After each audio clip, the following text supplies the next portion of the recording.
ॐ भद्रं कर्णेभिः शृणुयाम देवाः भद्रं पश्येमाक्षभिर्यजत्राः स्थिरैरङ्गैः स्तुष्टवांसस्तनूभिः व्यशेम देवहितं यदायुः स्वस्ति न इन्द्रो वृद्धश्रवा स्वस्ति नः पूषा विश्ववेदाः स्वस्ति नस्तार्क्ष्यो अरिष्टनेमि स्वस्ति नो बृहस्पतिर्दधातु। ओम शांति शांति शांति। बृहस्पति बने देवताओं के गुरु, इसलिए उनको आइडियल पर्सनालिटी के रूप में लिया है। कल हम लोगों ने मुंडक उपनिषद का कि प्रार्थना या शांति पाठ अच्छी तरह से ग्रहण कर लिया कि हम प्रार्थना कर रहे हैं देवताओं से, क्योंकि समष्टि में जो देवताएं हैं उनके अनुग्रह के बिना हमारी पर्सनालिटी में इंद्रिया कुछ काम नहीं कर सकती। इसलिए और उनको हम अलग देवताएं न देख करके ब्रह्म के अलग अलग फंक्शनल रूप ऐसा देखते हैं। इसलिए प्रार्थना में कोई द्वैत भाव नहीं आ रहा है। हमारी जो असलियत है वही पर ब्रह्म है, उन्हीं के प्रकाश स्वरूप ये देवता है। ऐसी हमारी ये प्रार्थना है और हम उनसे प्रार्थना कर रहे हैं कि जो शुभ हो वही हम सुने। सबसे शुभ तो वेदांत का श्रवण ही है, परंतु जो भी बातचीत हो, भजन हो, संगीत हो, वो शुभ जो हो वही सुने। और शुभ का अर्थ अध्यात्म राज्य में केवल हमें ब्रह्म ज्ञान की ओर ले जाने वाला या भगवान की ओर ले जाने वाला ही चीज शुभ होती है। लौकिक दृष्टि का शुभ यहाँ नहीं चलता। और इसलिए ये और शुभ जो है हमारे मन की वृत्ति भी अगर हर एक चीज में से शुभ ग्रहण करने लायक हो जाए, इसलिए ये प्रार्थना भगवान से दोनों प्रकार की है कि हमारे जो शुभ चीज हमको भगवान की ओर ले जाए ऐसी दिखे, और हर एक चीज शुभ हो जाए हमारे लिए ऐसे हमारी वृत्ति भी हो जाए। और ये सुनने का ही पहले आ रहा है, भद्रम कर्णे भी शृणुयाम देवा, क्योंकि हमारी कर्णेंद्रिय तो दूर तक के भी शब्द सुन लेती है, जो आड़ में है उनको भी सुन लेती है। और हमारे जीवन में इसका प्रभाव सबसे अधिक होता है।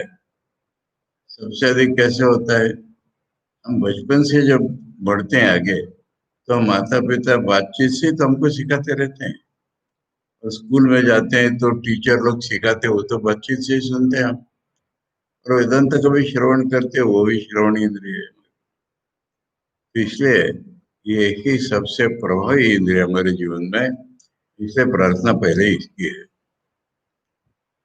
उसके बाद दूसरा नंबर आता है देखने का। देखो, रात में जब मान लो सब लोग सो रहे हो, अभी सो नहीं गए हैं, लेटे हुए हैं, पर अंधकार तो हो गया सब जगह, तब तो हम एक दूसरे को देख नहीं सकते, परंतु एक दूसरे से बात कर सकते हैं। उसी के आधार पर हम बहुत कुछ चीजें जान सकते हैं। इसलिए भी श्रवण इंद्र का पहला नंबर है। उसके बाद नंबर आता है आंखों का। ये ऑडियो विजुअल जो है ये हमको सबसे अधिक प्रभावित करती है। हम कहते भी हैं कभी कभी, सुनने से देखना भला, यानी ये सुनी हुई बात है, मैं देखूंगा तो मानूंगा, ऐसी वृत्ति हम लोग की होती है। और जितना प्रत्यक्ष ज्ञान है, सभी का ये देखना एक प्रतीक भी बन जाता है। आपने भगवान को देखा है क्या? मैंने आंखों से देखने को ही हम प्रत्यक्ष ज्ञान का प्रभावी साधन अपने आप ही मान रहे हैं। इसलिए ये हमारा देखना ऐसी चीजों का हो जाए। शिव से एक उदाहरण देंगे, इससे समझ में आ जाएगा। और ये उदाहरण है लाडू महाराज का। लाडू महाराज ने मन ही मन ठाकुर के पास सोते थे, ठाकुर के रूम में सोते थे, ठाकुर की सेवा करते थे। तो इन्होंने अपने मन ही मन एक नियम बना लिया था, किसी को बताया भी नहीं था। सुबह उठते ही पहले ठाकुर का मुंह देखेंगे, तब उनका सारा दिन शुभ जाएगा। ऐसे उन्होंने अपने मन में एक बना लिया। एक दिन क्या हुआ कि ठाकुर उठे और लाडू महाराज को मैंने अभी नींद खुली नहीं है। तो ठाकुर ने सोचा इनको नहीं जगाता, खुद ही चले गए उधर शौच के लिए जौतला की तरफ। अब लाटू महाराज की नींद खुली, ठाकुर को देख नहीं पाए, तो उन्होंने दोनों आंखें अपनी हाथ से ढकी, तो दरवाजे में आके चिल्लाने लगे, कहाँ हो आप, कहाँ आओ, जल्दी आओ जल्दी आओ। ठाकुर करीब करीब आ ही रहे थे, उन्होंने आवाज सुन ली, आ रहे लाटू, आता हूँ करके जल्दी उनके सामने आके तो इन्होंने हाथ खोले। ये लाटू महाराज ने अपना ही एक नियम बना लिया। और हम लोग सोचते भी पहले ही दिन किसका मुंह देखेंगे वगैरह, क्या तो ये शुभ देखें हम हमेशा, जो हमें भगवान की ओर ले जाए ऐसा देखें, और ऐसे हमारे मन की वृत्ति भी बन जाए। और इसके बाद इसमें जो देवता उनका नाम है उसमें यजत्रा हाँ लिखा है, यज्ञीय देवता है। और यज्ञीय देवताओं के अलावा ये यजत्रा प्रथमा विभक्ति में भी हो रहा है, इसलिए अपना वर्णन भी हो रहा है कि वी आर सैक्रिफाइसर, हम यज्ञ करने वाले अर्थात स्वार्थ त्याग करने वाले लोग हैं। और फिर क्या होगा, ऐसे भद्र देखने सुनने पर और स्वार्थ त्याग करने पर हमारे इंद्रियां और हमारे शरीर के सारे अंग शांत हो जाएंगे। और इन शांत अंगों से, शांत अंगों सहित बोलना पड़ेगा, शांत अंगों सहित हम भगवान की स्तुति करेंगे। और ये प्रार्थना है हमारी पूरी कि हम कानों से शुभ सुने, आंखों से शुभ देखें, सेक्रीफाइस करें, और हमारी इंद्रिय अंग शांत हो, और हम भगवान की स्तुति करते रहें। और उसके बाद जो है हमारा जीवन जो है कितना भगवान ठीक करे उसको, हमें फिक्र नहीं है। पर जितना भी जिए एक पर्पसफुली, एक सार्थक हो जाए, इस तरह से जिए, आनंद पूर्वक जिए, ऐसी ये प्रार्थना है। और दूसरा इसका अर्थ निकलता है कि हम स्वार्थ के लिए नहीं, भगवान के हित के लिए ही जी रहे हैं। इसके बाद ये मन की सारी बातें हो गई, इसलिए थोड़े से इसको स्थूल रूप में भी देवताओं की हम प्रार्थना करते हैं। इसमें शब्द स्वस्ति आ रहा है, स्वस्ति माने हमारे प्रति प्रसन्न हो, ऐसा अर्थ होता है इसका। और स्वस्ति न इंद्रो वृद्ध श्रवा, बूढ़ी कीर्ति वाले इंद्र, ये हमारे कर्म के देवता हैं। हमारा जो मैं करता ये भाव है, इसके अधिपति इंद्र ही है। तो ये हमारे प्रति प्रसन्न हो, ये लौकिक रूप में प्रसन्न होने से नहीं चलेगा, ये प्रसन्न हो का आध्यात्मिक अर्थ यही हो जाएगा कि हम कर नहीं रहे हैं, इंद्र हमसे करवा रहे हैं, ये इंद्र ही कर रहे हैं, ऐसा ज्ञान, ऐसा बोध, कम से कम ऐसा भाव हमें हो जाए। और ऐसा अगर हो जाता है, हमारा कर्तव्य अगर इंद्र के मार्फत भगवान का समर्पण हो जाता है, तो फिर हमारा जो बचता है अहम, यानी अनुभव करने वाले हम, ज्ञान वाले हम, जानने वाले अहम, दुनिया के या भगवान के, तो ये जो है भगवान का जो अहम है, भगवान का अहम माने विश्वव्यापी, हम विराट कहते हैं पर इसका नाम है हिरण्यगर्भ। इस विश्वव्यापी मन को लेकर के भगवान सगुण ब्रह्म रहते हैं, तो उनका जो मैं है, उनका नाम जो है पूषा है। पूषा को लोग कहेंगे तो सूर्य का नाम है, सूर्य तो हिरण्यगर्भ का ही प्रतीक है, समष्टि का ही प्रतीक है सूर्य। और समष्टि जो है, समष्टि का जो मैं है, उसमें हमारा मैं विलीन हो जाए, या वही मैं हमें वर्क कर रहा है, ये ज्ञान हमको हो जाए, ऐसा ये कुशा हमके हमारे प्रति प्रसन्न हो का अर्थ बन रहा है। और कुशा का विशेषण दिया है विश्ववेता, यानी सारी दुनिया को जानने वाले ब्रह्मा आदि गुरु है, और या सारी दुनिया की संपत्ति के वही मालिक है, ऐसा दोनों विश्वता के अर्थ हैं। और ये हमारे प्रति प्रसन्न हो, और अभी संपत्ति के मालिक हमारे प्रति प्रसन्न होने, संपत्ति अलग से हमारी है ही नहीं, ऐसा कहना में होना चाहिए, तो उन्हीं की है। और हमारे जीवन में जो अशुभ शक्तियां हैं, जो भी आध्यात्मिक जीवन के विरोध करने वाली भोगात्मक जो हमारी शक्तियां हैं, उनको दमन करने के लिए गरुड़ देवता से प्रार्थना है। गरुड़ भगवान का प्रभावी प्रतीक है कि ये सांपों को नहीं रहने देता, सांपों को मार डालता है। ये भगवान विष्णु का वाहन कहलाता है। और रामायण की कथा के अनुसार जब इंद्रजीत ने राम और लक्ष्मण दोनों को नागपाश में बंद कर दिया था, तब हनुमान जी जाकर के राम के जो सहयोगी थे, विभीषण इत्यादि, सुग्रीव, इनकी बातों पर ये गरुड़ भगवान को बुला करके लाए थे। और गरुड़ के आते ही नाग भाग गए। इस तरह से राम और लक्ष्मण नाग फंसे छूटे थे। तो हमारे जीवन में जो नाग बने हुए हैं, इनको ये गरुड़ देवता हमारे प्रति प्रसन्न हो, जो कि नागों को काटने के लिए नेमी अस्त्र के समान है। और उसके बाद बृहस्पति, जो कि देवताओं के गुरु हैं, वो हम पर प्रसन्न हो। इसका अर्थ यही हुआ कि हमारे सामने हमेशा एक आदर्श, ये ब्रह्म ज्ञान का प्रतीक, ऐसे एक व्यक्तित्व हमारे आंखों के सामने हमेशा रहे। ठाकुर या उनके शिष्य ये सब समय हमारे सामने रहे, तब हम जीवन का अर्थ समझ पाते हैं और हमारी दिशा ठीक रहती है। और इसके बाद फिर 3 बार शांति का उच्चारण करके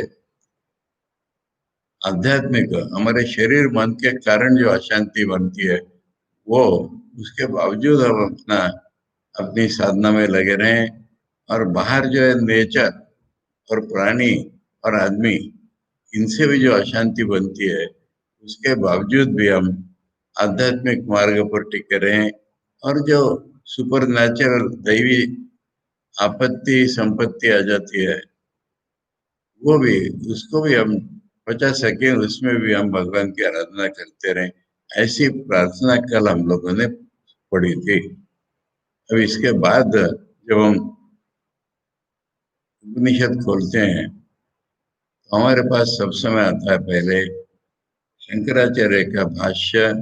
इसको उपोद्घात, भूमिका इत्यादि नाम होते हैं, पर इसका असली नाम होता है संबंध भाष्य। यानी आने वाले ज्ञान के साथ हमारे मन का संबंध जोड़ना, ये इसका सवाल। तो आज हम संबंध भाष्य को पढ़ेंगे। ओम ब्रह्मा देवानाम इत्यादि अथर्वणोपनिषद। आचार्य की स्टाइल ये है, इसको मुंडक उपनिषद नाम नहीं दे रहे वो कह रहे हैं अथर्ववेद की उपनिषद है। ओम ब्रह्मा देवानाम, इस तरह शुरू होने वाली अथर्ववेद की उपनिषद है। उपनिषद का अर्थ कल हम लोगों ने विस्तार से देखा था, और आज आचार्य भी दोबारा बताएंगे। अस्याश्च विद्या संप्रदाय कर्तृ पारंपर्य लक्षण संबंधम आदौ एव आह स्वयमेव स्तुत्यर्थम। अब इसका हमारे साथ कैसे संबंध लगेगा? तो आचार्य कह रहे हैं कि एक परंपरा इसमें दी है शुरू में। कैसे पहले किसी ने विद्या प्राप्त की, कैसे उसने शिष्य को दी, कैसे उससे आई, ऐसे आते आते आते हमारा संबंध उससे लग जाए।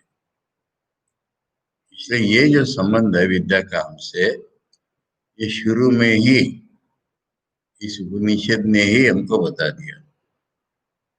और क्यों बताया? इससे विद्या की स्तुति हो रही है। स्तुति माने विद्या की महानता बताई जा रही है। इतने बड़े बड़े लोगों ने इतनी मेहनत करके इस विद्या को पाया, और वो मुक्त हो गए, तो हम भी उसको पाए। ऐसा संबंध हमारे जीवन से लग जाएगा। अस्याश्च विद्या संप्रदाय, संप्रदाय का अर्थ होता है गुरु ने शिष्य को देना, शिष्य ने अपने शिष्य को देना, और देने का अर्थ होता है लेना। इसलिए ये अस्याश्च विद्या संप्रदाय कर्तृ, माने उसके जो जो संप्रदाय के जो कर्ता हैं, एक पारंपर्य, परंपरा माने पर से अपर में आना, इसको पारंपर्य कहते हैं। लक्षण, ये जिसका लक्षण है ऐसा संबंध हमसे। आदो एवं, शुरू में ही, आह, उपनिषद बता रहा है, स्वयं एवं खुद ही, स्तुत्यर्थम, विद्या की स्तुति करने के लिए। अब स्तुति कैसे आचार्य समझ रहे हैं? एवं ही महद भी परम पुरुषार्थ साधनत्वेन गुरुणा यासेन लब्धा विद्या इति श्रोत्र बुद्धि प्ररोचनाय विद्या मही करोति। मही करोति माने विद्या की बड़ाई की जा रही है, विद्या को बड़ा बनाया जा रहा है। कैसे करेंगे हम? पर विद्या की बड़ाई की जा रही है। कैसे? इस प्रकार, यानी हम पहले उपनिषद का जो मंत्र नहीं पढ़ा है हम लोगों ने, इसलिए पता नहीं चल रहा है। अगर एक बार हम लोग मंत्र पढ़ लें, अर्थ बाद में करेंगे, तो तब हमको इसका संबंध मालूम होगा। इसलिए हम पहला मंत्र, दूसरा मंत्र भी पढ़ लेते हैं, और ये मंत्र को पढ़ते हैं, और इसके आधार पर ये जो उपोद्घात भाष्य है, संबंध भाष्य है, इसको अधिक अच्छा ग्रहण कर पाएंगे। ओम ब्रह्मा देवानां प्रथमा संबभूव विश्वस्य कर्ता भुवनस्य गोप्ता स ब्रह्म विद्यां सर्व विद्या प्रतिष्ठाम् अथर्वाय ज्येष्ठपुत्राय प्राह। अथर्वणे यां प्रवदेत ब्रह्मा अथर्वा तां पुरोवाच अंगिरो ब्रह्म विद्याम् स भारद्वाजाय सत्यवहाय प्राह। भारद्वाजो अंगिरसे परावरान्। और खत्म हुआ। तीसरा मंत्र, शौनको हो वही महाशालो अंगिरसम विधिवद उपसन्नम प्रपृच्छ तस्मिन् भगवो विज्ञाते सर्वमिदं विज्ञातम भवति इति। ब्रह्मा देवों में प्रथम है।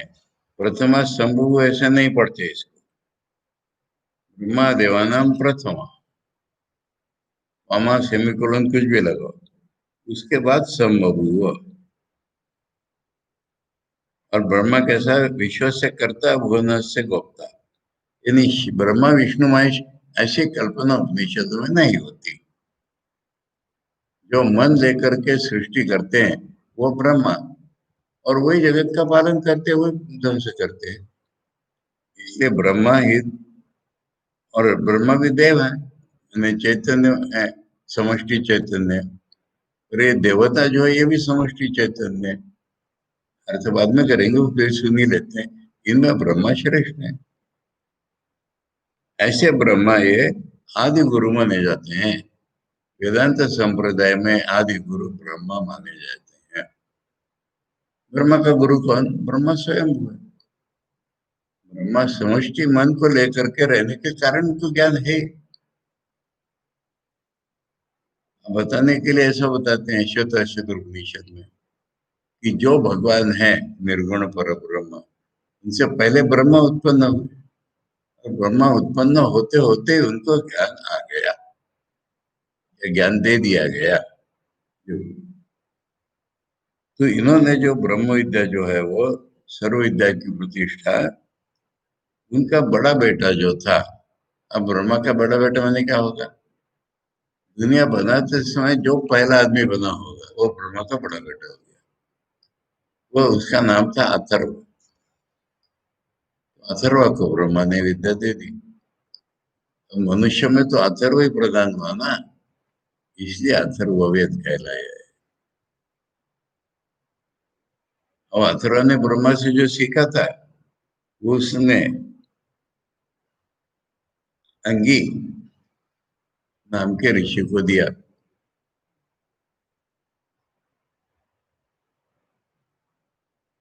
और अंगी ने भरद्वाज कुल के सत्यवहा को दिया, और वो जो भरद्वाज कुल का सत्यवाह था उसने अंगिरस को दिया। अंगी को दिया, इसने अंगिरा को दिया। अंगिरा, अंगी और अंगिरा ये दो अलग अलग ऋषि हैं।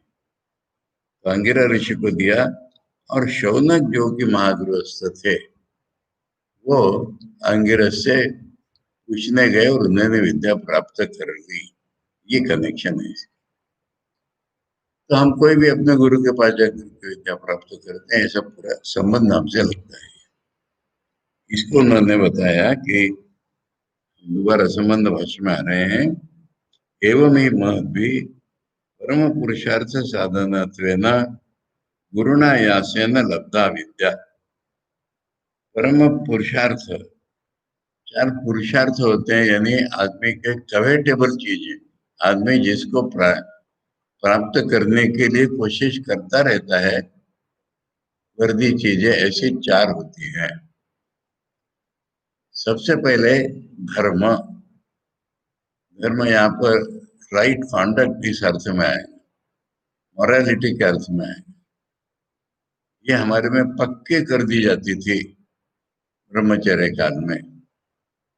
अब इच्छाएं तो हम में है, अधूरापन है, इसलिए हम शादी करते थे, और शादी करके गृहस्थाश्रम में हम पैसा भी कमाते थे और कामोभोग भी करते थे।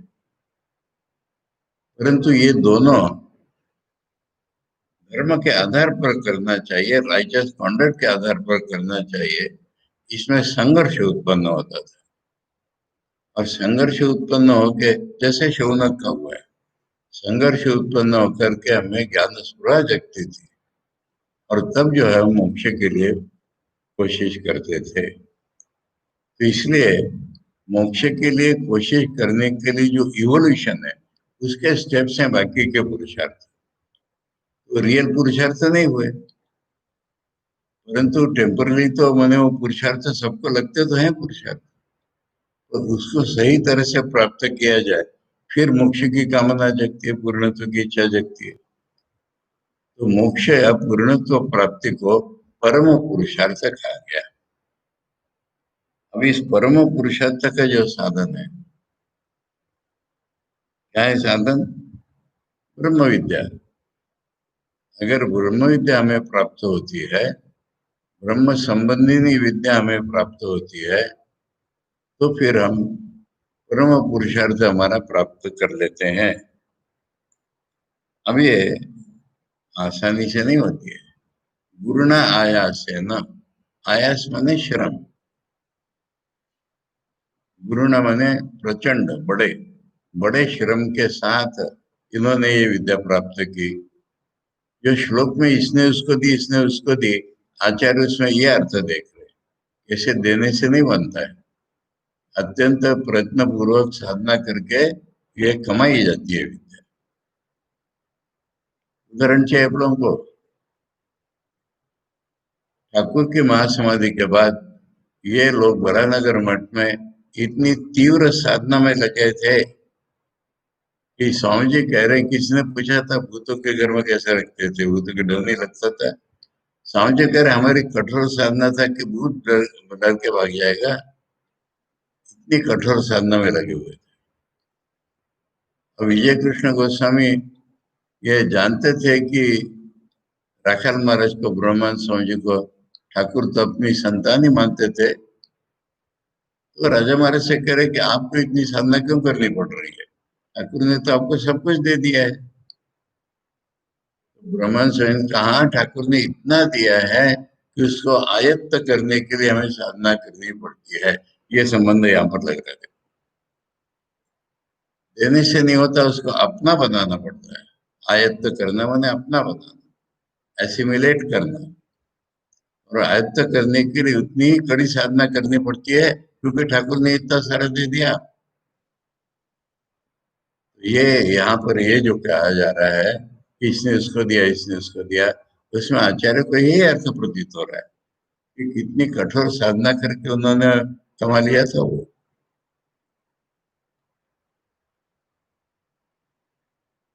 तो इतने आयास से उन्होंने विद्या प्राप्त की, लब्धा विद्या इति। इससे क्या हुआ कि हम लोग जो श्रोता हैं उनकी एकाग्रता बढ़ जाएगी।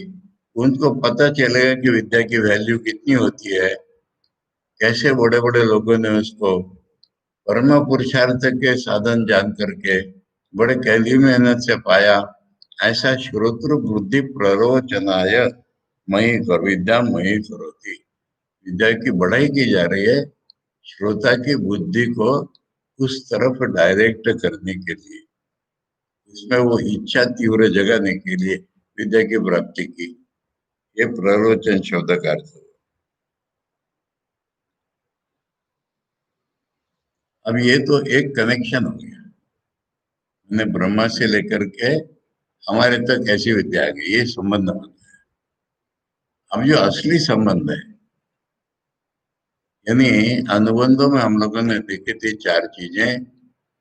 अधिकारी विषय संबंध प्रयोजन, वो संबंध इसमें नहीं बताया था। वो ये तो गुरु महती विद्या की महत्ता बताई, गुरु परंपरा बता करके विद्या की महत्ता बताई, ये संबंध है, हमारे संबंध जुड़ गया। परंतु ये विद्या हमें आएगी कैसे, किस रीति से हम इसको ग्रहण करेंगे, ये जो संबंध है। उपनिषद को श्रवण करने से ज्ञान हो जाएगा, उपनिषद को कैसे श्रवण करने से ज्ञान हो जाएगा, ये जो संबंध है ये अब आएगा। प्रयोजन तो विद्याया साध्य साधन लक्षण संबंधम उत्तरत्र वक्ष्यति। हमारे जीवन का जो प्रयोजन है पूर्णत्व प्राप्ति, उसके साथ ही विद्या का क्या संबंध है, विद्या को हम कैसे हैंडल करें कि हम पूर्णत्व प्राप्ति होगी हमारी, ये जो संबंध है। प्रयोजन तो विद्याया, विद्या का प्रयोजन के साथ क्या संबंध है, साध्य साधन लक्षण संबंध। यानी विद्या ही साधन है और पूर्णता प्रयोजन है। पूर्णता प्रयोजन की साधन विद्या ही है, ये संबंध।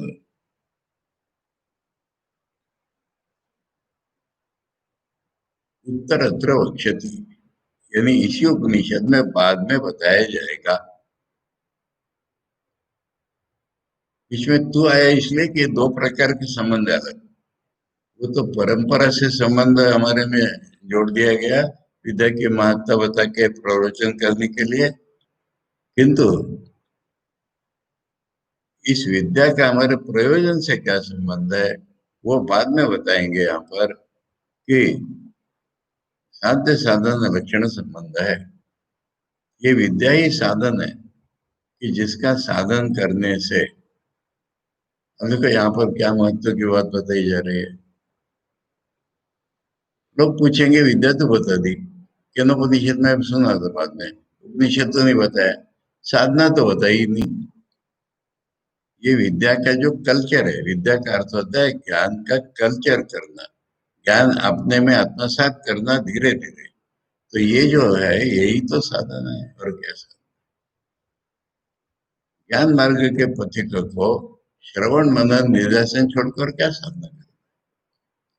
बाकी तो हमने केनोपनिषद में देखा था कि ये तो मन को उसके लायक बनाने के साधन होते हैं बाकी सारे। तो ये ब्रह्म विद्या ही ब्रह्म की प्राप्ति का साधन है, अलग से कुछ नहीं है। जैसे पहले बंगाली लोग कहते थे कि सिद्धांत वेदांति अनुष्ठान है तांत्रिक, हमें अनुष्ठान के लिए तांत्रिक बनने की जरूरत नहीं है। इस वेदांत विद्या को श्रवण मनन करने से हम ब्रह्मज्ञानी या पूर्णत्व प्राप्त हो जाएंगे, ये संबंध है। तो ये संबंध बाद में बताया जाएगा, कह रहे जहाँ विद्या होने पर क्या हो जाता है बताए वहां पर। कैसे, विद्यते हृदय ग्रंथि इत्यादि ना, इत्यादि शब्द जहाँ पर है वहां पूरा हमको मंत्र देखना ही आवश्यक होता है। और ये मंत्र है, विद्यते हृदय ग्रंथि छिद्यन्ते सर्व संशया हीयन्ते चास्य कर्माणि तस्मिन् दृष्टे परावरे। अंत में आए पर उसका अर्थ पहले लेना पड़ेगा। तस्मिन परावरे दृष्टे। और इसका दो प्रकार से अर्थ लगाया जाता है, बताया जाता है। पर ब्रह्म, अवर ब्रह्म, निर्गुण ब्रह्म और सगुण ब्रह्म, ये दोनों का जब हमको ज्ञान होता है, दृष्टि माने देखते हैं, हम अनुभव करते हैं, तब ये प्रभाव परिणाम होता है। भाई ब्रह्म विद्या हो गई हमारी, तो क्या प्रभाव होता है? हमारे हृदय की ग्रंथि जो है वो एक ग्रंथि, उनसे ग्रंथि अविद्या ग्रंथि। ग्रंथि माने गांठ, अविद्या ग्रंथि, इसने चित्त को जड़ से बांध दिया है। ऐसी गांठ, इस चित्त का जड़ के साथ कोई कनेक्शन ही नहीं हो सकता, इसको बांध दिया ये अविद्या नाम की गांठ, ये टूट जाती है, फिर कोई संशय ही नहीं रहता है। अभी संशय नहीं रहता है लेकर के किसी किसी ने बड़ा विवाद या भ्रम उत्पन्न कर दिया, संशय क्या नहीं रहता है? ब्रह्म सत्य जगत मिथ्या के बारे में कभी संशय नहीं रहता, ये अर्थ है उसका। फिर इसका जीवन में कोई संशय नहीं होता। अरे हम किसी रास्ते से जा रहे हैं, ठीक है, तो रास्ता है, ये संशय नहीं होगा। हमने किसी को काम के लिए भेजा है, वो ठीक कर पाएगा, तो ये संशय नहीं होता क्या? इसलिए इसको लौकिक अर्थ में नहीं लेना है। मूल जो संशय हमारा, ब्रह्म सत्य जगत मिथ्या के बारे में हमको शंका आ रही है, ये कभी नहीं आएगी। ये संशय खत्म हो जाता है। ये साध्य साधन लक्षण संबंध, और हमारे जितने कर्म है ये हमारे मैं से जुड़े हुए हैं। तो अगर मैं की समाप्ति होती है साधना में, तो फिर ये सारे कर्म खत्म हो गया, हमारे कर्मों का फल खत्म हो गया, कर्मों का जो आशय संस्कार हमें बना हुआ है वो भी खत्म हो गया। ये परावर का एक अर्थ बताया मैंने, निर्गुण सगुण ब्रह्म के अनुभव से। दूसरा इसका अर्थ है कि गुरु परंपरा से जो विद्या थी, इसको परावर कहते हैं। अभी जैसे पारंपर्य बताया, गुरु परंपरा से जो विद्या हमें आती है तब ये होता है। तो दोनों प्रकार से विद्या का हमारे प्रयोजन के साथ संबंध हो गया, साध्य साधन लक्षण संबंध हो गया, इत्यादि ना।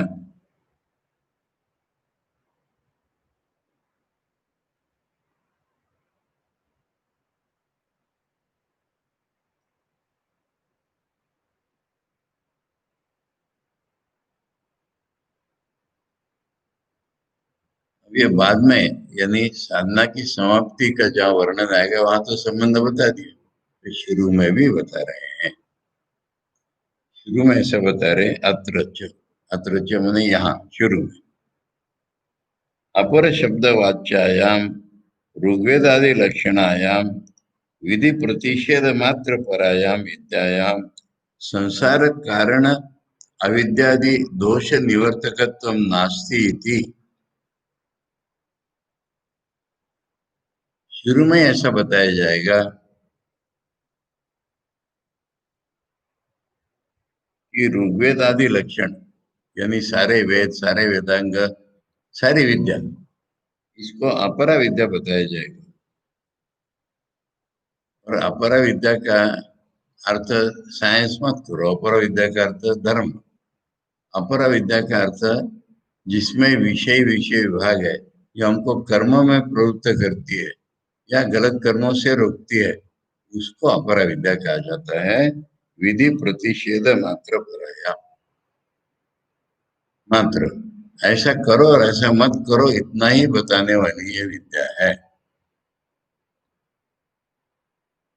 ऋग्वेद लक्षण विद्या, जिसको अपरा विद्या कहा गया, वो ऐसा करो ऐसा मत करो कहने में ही समाप्त हो जाती है विद्या। या इसे संसार का जो कारण है अविद्या,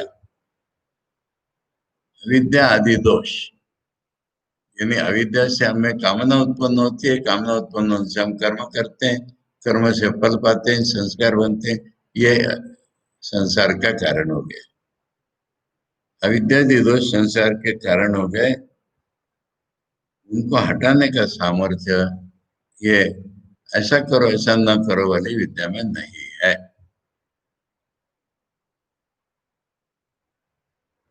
जो विधि प्रतिषेध पर विद्या है, ऐसा करो ऐसा न करो बताने वाली ऋग्वेद आदि जिसके लक्षण है, ये संसार का जो कारण है हमारे संस्कार में आना जाना पुनरावृत्ति, इसका जो कारण है हमारा अविद्या और उसके उत्पन्न होने वाले काम कर्म, इसको हटाने का सामर्थ्य निवर्तकत्व,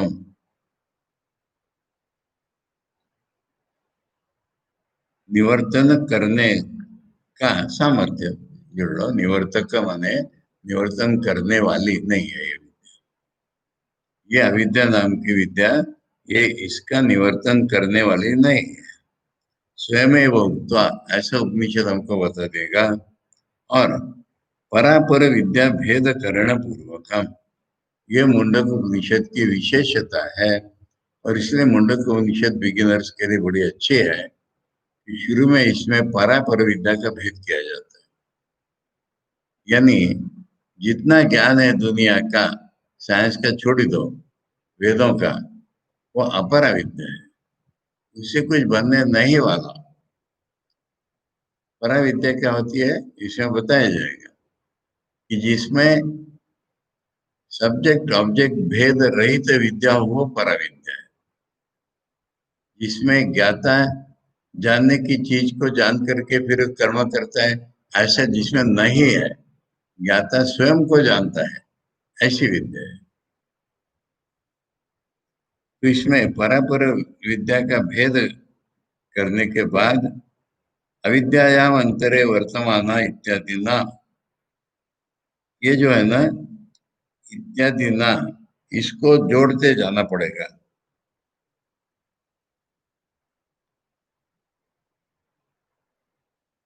वे जो अविद्यादि दोष निवर्तकम नास्ति थी, इसी को बताया जा रहा है। इसी को किस प्रकार बताया जा रहा है कि जो अविद्या में रहते हैं वो अपने को बड़ा मानते हैं, पंडित मानते हैं, पर वो मूर्ख है, संसार में ही घूमते रहते हैं, ऐसा बताया जाएगा। इत्यादि ना तथा पर प्राप्ति साधनम सर्व साधन साध्य विषय वैराग्य पूर्वकम गुरु प्रसाद लभ्याम ब्रह्म विद्याम आह परीक्षा लोकान इत्यादि ना। ये अब एक ही शब्द दोबारा आया, इसको संभाल के देखना पड़ेगा।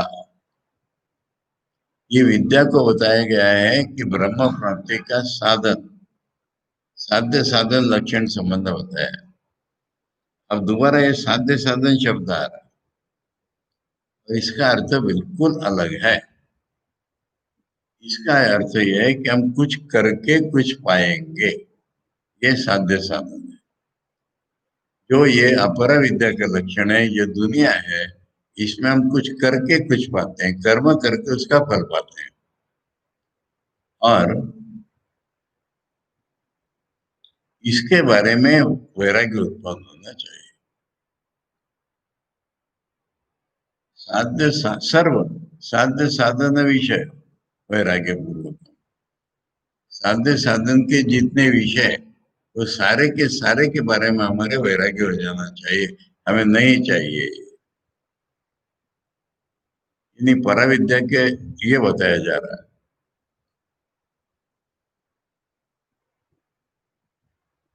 और भी एक चीज की जरूरत पड़ती है, पराविद्या पुस्तकों से पाई नहीं जाती, गुरु के पास ही जाना पड़ेगा, गुरु की कृपा संपादन करनी पड़ेगी।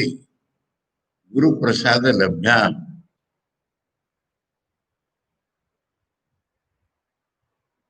ब्रह्म विद्या, ब्रह्म विद्या जो है सर्व साधन साध्य विषय वैराग्य पूर्वक गुरु के कृपा से पाई जाती है। यह मुंडक उपनिषद के पहले मुंडक के दूसरे सेक्शन के 12वें मंत्र में बताया जाएगा। वो 12 मंत्र खोलिए, क्योंकि यह मंत्र प्रतीक दिया गया है। पहला जो है वो अविद्यायाम अंतरे वर्तमान स्वयं धीरा पंडित मन्य माना दंद्रम में माना प्रियंति मूढ़म अंधे नैव नियमाना यथांगा। अब ये जो 1 2 12 मंत्र है, इसको खोल करके ही, मुझे याद है, फिर इसको खोलिए। परीक्ष लोकान कर्मचितान ब्राह्मणो निर्वेद माया नास्ति अकृता कृतेन स तद विज्ञानार्थम स गुरुमेवाभिगच्छेत समित पाणी श्रोत्रिय ब्रह्मनिष्ठम।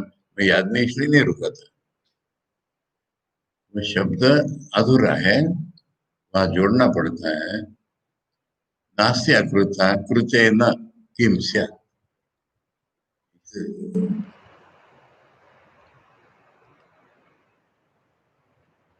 यानी कर्म से प्राप्त होने वाले जितने लोग साधे साधन में लोग ही पाएंगे, वो सारे लोगों की परीक्षा करें। और जो ब्राह्मण है, ब्रह्म विद्या को ग्रहण करने योग्य व्यक्ति है, वो वैराग्य को प्राप्त कर ले। और कैसा वैराग्य प्राप्त कर ले? ये तो कर्म के द्वारा प्राप्त होने वाले ही लोग हैं। इस पूरी दुनिया में कर्म का फल नहीं, ऐसी कोई चीज ही नहीं है। नास्ति अकृता, अकृता माने जो अपने आप होता है, जो कर्म करके नहीं पाया जाता, ऐसी तो इस दुनिया में कोई चीज ही नहीं है। अब ये जो कृत्य है ना, मैंने कर्म करके पाता हूँ, ये इससे मुझे क्या मिलेगा? ऐसा वैराग्य हो जाए। ये जो साधे साधन लक्षण का वैराग्य बोल रहे हैं, ये इस श्लोक में ऐसा सिखाया है कि परीक्षा करके सारे लोगों की कर्मचिता जो कर्म से पाए जाते हैं, ब्राह्मण को ये वैराग्य हो जाए कि पूरी दुनिया में करके नहीं मिला ऐसा तो कुछ है नहीं। अरे करके मिलने वाली चीज से मुझे क्या करना? उसको जानने के लिए जो करके पाई नहीं जाती, ऐसी जो हमारा स्वरूप बताने वाली जो विद्या है, उसको अनुभव से जानने के लिए वो गुरु के पास ही जाए। गुरु के पास विधिवत जाए, समित पानी होकर के जाए, हाथ में संविदा लेकर के, और श्रोत्रिय ब्रह्मनिष्ठ गुरु के पास जाए। इस श्लोक में ये सारा बता दिया गया है कि अपरा विद्या से नहीं होगा, परा विद्या से होगा। जो साध्य साधन लक्षण की नहीं होगी, ऐसी विद्या से होगा। जो गुरु से ही मिल सकती है, ऐसी विद्या से होगा। परम वैराग्य जिसके मन में हो गया है, उसको होगा। ये संबंध है, ये संबंध बताया जा रहा है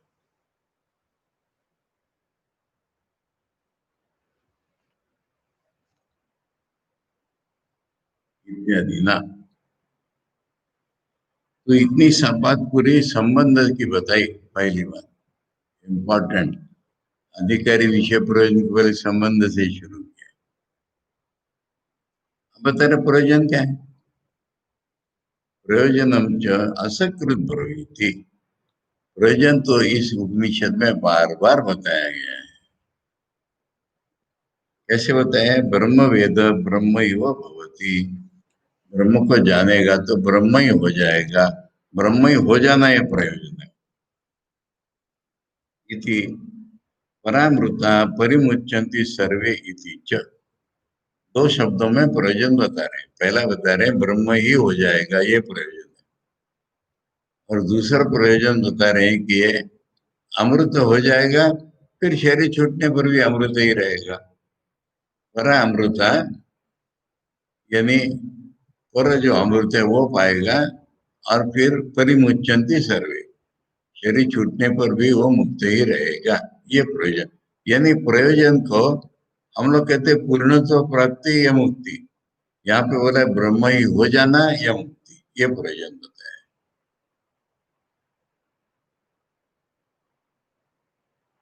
अब बोलते हैं अधिकारी कौन है?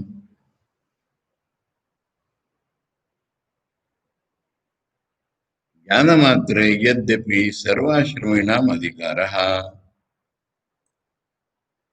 यहाँ पर देखो, जो आश्रमों का सवाल आता है ना,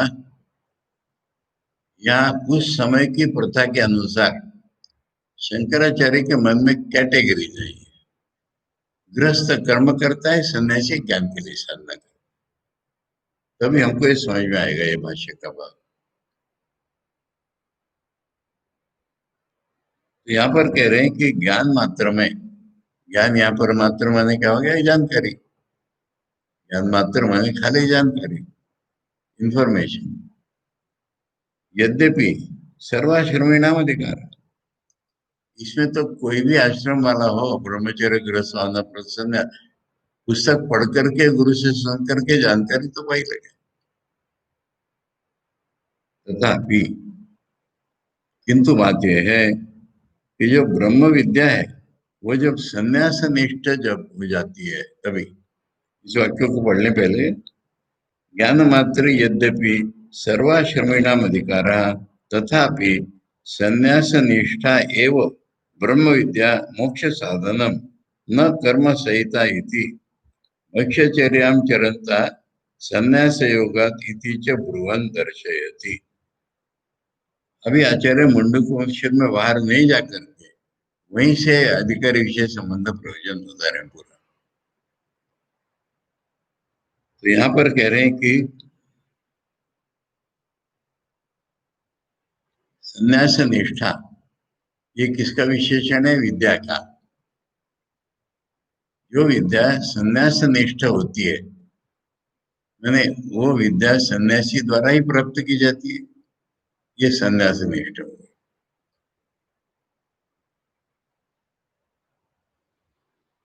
तभी ब्रह्म विद्या मोक्ष साधन होती है, कर्म सहित होने से नहीं होती। तो गृहस्थ तो कर्म करता है तो कर्म सहित नहीं होती, और केवल जब वो संन्यास निष्ठ हो जाता है तब ब्रह्म विद्या मोक्ष साधन बनती है। ये अधिकारी का वर्णन क्या है। अब ये मुंडक में कैसे बताया है, भक्ष्यचर्याम चरंता, वो भिक्षा मांगने को निकल जाता है। भिक्षा क्यों मांगता है सन्यासी, उसको किसी चीज का संग्रह करने का अधिकार नहीं है, पेट तो पालन करना है तो भिक्षा मांग के खाए। साधारण गृहस्थ में भिक्षा मांग के खाने की हिम्मत नहीं होती, प्रचंड लज्जा संकोच बोध होता है। परंतु जो सन्यासी है वो खुशी से जाता है भिक्षा मांगने, खुशी से जाता है। आप लोगों ने देखा है आपके सन्यास के वक्त कौन कौन गया था भिक्षा मांगने, बताओ। पुराने साधुओं में से बहुत से लोग नहीं थे। अब हम लोग रोज भिक्षा मांगने नहीं जाते, पर ये मौका है, तुम लोग जा रहे हो हम भी जाएंगे, ऐसा करके बहुत से साधु लोग चले। तो ये तो सन्यासी का गरिमा ही है कि भिक्षा मांग के जाए। तो ये तो गृहस्थ की बात नहीं है ना, ऐसा आचार्य यहाँ बता रहे हैं हमको, अधिकार। और फिर सन्यासी होगा ऐसा भी साफ कह दिया। योग माने सन्यास के साथ जब युक्त हो जाएगा आदमी, सन्यासी हो जाएगा, तब ब्रह्म को पाएगा, ऐसा भी कह दिया। इति च ब्रुवन् दर्शयति, ऐसा बोल करके ये बताया है कि संन्यास निष्ठ होने पर ही ब्रह्म विद्या मोक्ष का साधन बनती है। अब उसका आचार्य थोड़ा समझा रहे हैं। विद्या कर्म विरोधाच, यानी कहा ना ग्रस्त माने कर्म, और विद्या माने मैं करता हूं इसका नाश, इसलिए विद्या और कर्म में विरोध है, इसलिए ग्रस्त अधिकारी नहीं होता, ऐसा होता है। इसका संबंध पीछे जोड़ता जाना है ना, संन्यास निष्ठ होने पर ही ब्रह्म विद्या मुख्य साधन बनती है, इसी के एडिशनल रीजन दिए जा रहे हैं।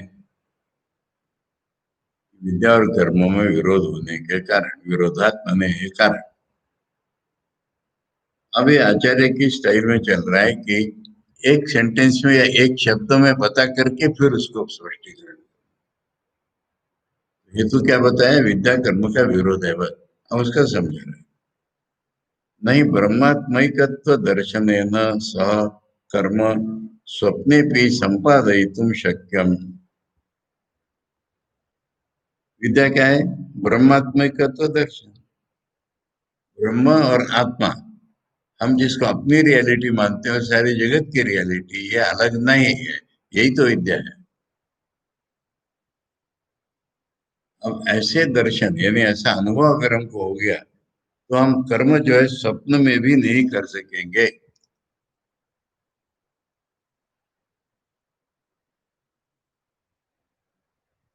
विद्या या, अब उसका भी कारण बताएंगे। विद्या या काल विशेष अभाव, यदि कर्म का समय होता है ना, अग्निहोत्र इतने इतने बजे करो, सुबह करो, मुहूर्त देखो, ये तो विद्या में है ही नहीं। विद्या को तो दिन रात ही हमको कल्चर करना पड़ता है, कोई समय नहीं होता। काल विशेष अभाव और नियत निमित्तत्वात्,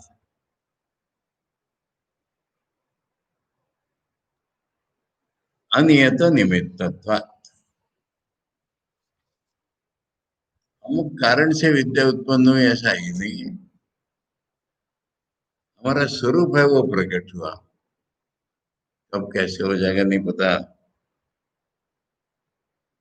इसलिए विद्या अमुक कारण से अमुक नहीं होता। जैसे कि कर्म में अमुक कर्म करोगे तो अमुक फल मिलेगा, ऐसा विद्या का स्वभाव नहीं। विरोध बता रहे हैं। काल संकोच अनुपपत्ति ही, इसलिए फलाने टाइम में करो ऐसा विद्या के बारे में नहीं कहा जाएगा। काल संकोच ये बनता ही नहीं है विद्या। याद है ना, स्वामी विवेकानंद गा रहे थे कि भजन करो दिन रात, तो ठाकुर ने कहा ऐसे मत बोल, भजन करूंगा सुबह शाम को बोल, तुम लोग करते नहीं हो ऐसा तो क्या बोलते। तो ये दो टाइम जब करने का सवाल नहीं है। हालांकि संकोच ही यहाँ नहीं बनता। विद्या हुई तो परमानेंट हो जाती है तुम्हारे जीवन में। कर्म ऐसा परमानेंट होता ही नहीं। सुबह उठ के करो, शाम को ये करो, दोपहर में फलाना करो, ऐसे कर्म अलग अलग हो जाते हैं।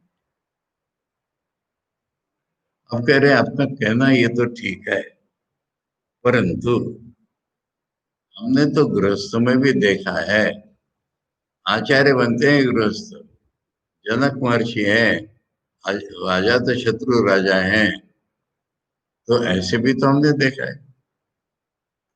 यत्तु गृहस्थेषु ब्रह्म विद्या संप्रदाय कर्तृत्वादि लिंगम न तस्थित न्यायम बाधितुम उत्सते। कल पढ़ेंगे इस पर। ठीक है? संबंध भाष्य करीब करीब पूरा हो गया, कल पढ़ेंगे इसको। ओम ब्रह्मा देव, ओम भद्रम कर्णेभिः शृणुयाम देवा, भद्रम पश्येमाक्षभिर्यजत्रा, स्थिरैरङ्गैः स्तुष्टवांसस्तनूभिः व्यशेम देवहितं यदायुः। स्वस्ति न इंद्रो वृद्धश्रवा, स्वस्ति न पूषा विश्ववेदा, स्वस्ति नस्तार्क्ष्यो अरिष्टनेमि, स्वस्ति नो बृहस्पतिर्दधातु। ओम शांति शांति शांति। हरि ओम तत्सत। श्री रामकृष्णार्पणम्।